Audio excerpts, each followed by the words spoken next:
Welcome! We're about to jump into the really important rules for coding infectious and parasitic diseases straight from Chapter 13 of the ICD-10-CM. We're going to break down some of the toughest, most common diagnoses out there so you can really get a handle on this chapter. Okay, so here's what's on the docket.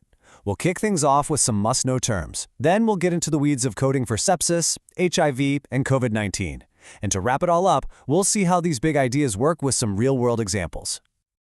All right, first things first. We have to speak the same language. Nailing these P terms is, well, it's the foundation for everything else we're going to talk about. First up, bacteremia. It's a pretty simple one, really. It just means there are bacteria in the bloodstream. Now, that's an important thing to know for sure. But, and this is key, it doesn't automatically mean the patient is sick or has sepsis. It's just a lab finding. Sepsis, though, that's a whole different ballgame. It is way more serious.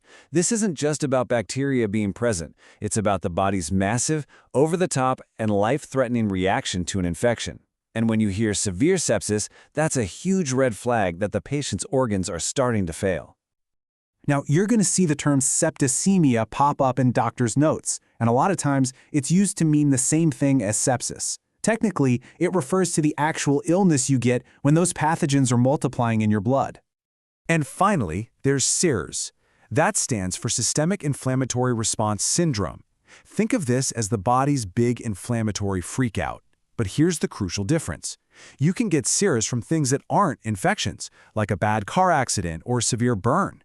When that response is caused by an infection, well, that's when we call it sepsis. Okay, so now that we've got the lingo down, let's see how it all plays out when we're actually coding for sepsis. And trust me, this is one of those areas where getting the sequencing rules right is absolutely everything. You can think of it like a ladder. As the patient's condition gets worse, the coding gets a little more complex. So for a basic sepsis case, you just code the underlying infection. But once it hits severe sepsis, you now need at least two codes, one for the bug and another to show there's organ dysfunction. And if it goes all the way to septic shock, that second code gets even more specific to show the circulatory system is failing. Okay, here's a classic coding puzzle.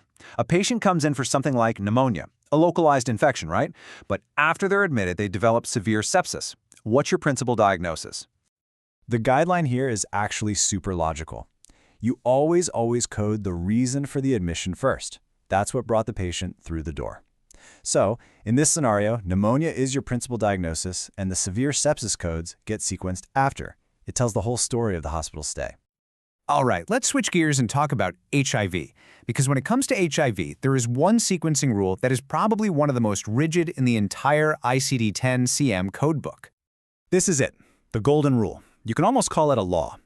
If the patient is admitted for a condition that is related to their HIV, then B20, the code for HIV disease, is always your principal diagnosis. No exceptions. It's non-negotiable. And you don't have to take my word for it. Here it is, straight from the official guidelines. It couldn't be clearer. For any admission involving an HIV-related complication, B20 is number one. So let's make this real.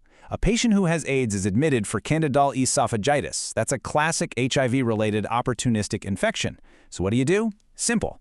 B20 goes first as the principal diagnosis, and then you code the esophagitis. Next up, let's tackle a more recent addition to our coding world, COVID-19.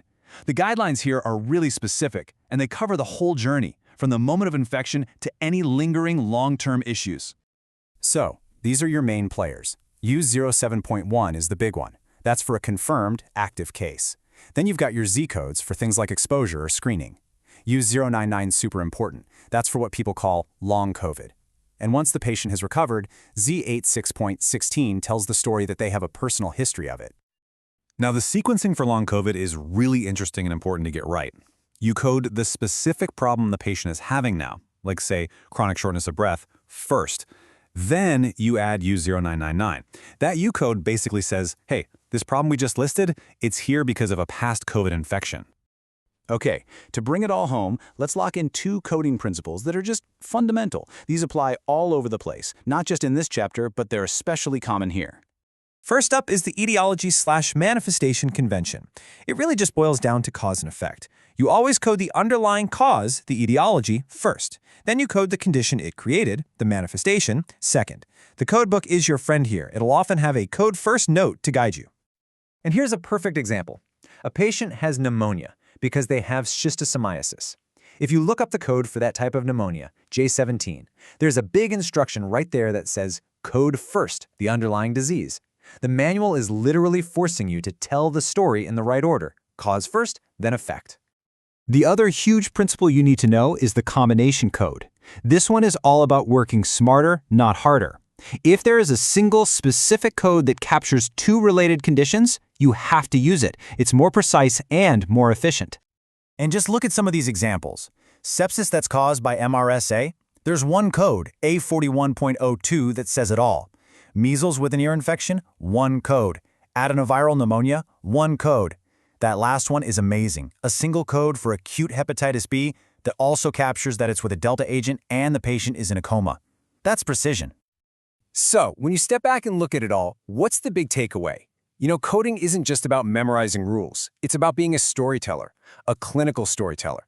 Mastering these core principles, sequencing, etiology/manifestation, combination codes, that's what empowers you to tell the patient's story completely, accurately, and without error every single time.